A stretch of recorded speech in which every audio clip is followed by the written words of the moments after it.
Presiden Turki Recep Tayyip Erdogan berselisih dengan Presiden Jerman Frank-Walter Steinmeier terkait perang Israel-Hamas. Erdogan menuduh Barat memihak Israel sementara Gaza telah dihancurkan seluruhnya.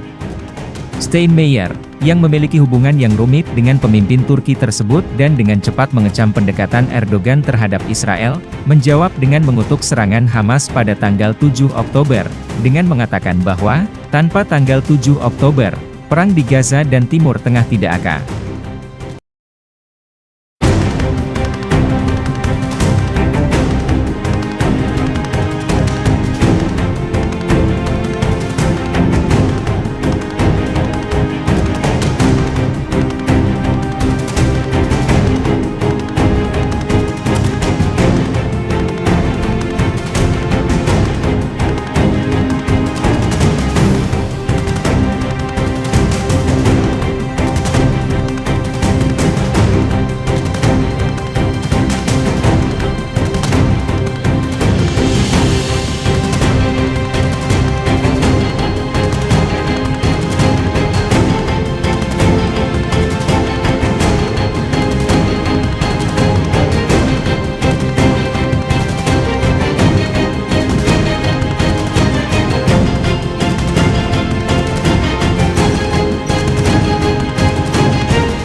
Download Tribun X sekarang, menghadirkan lokal menjadi Indonesia.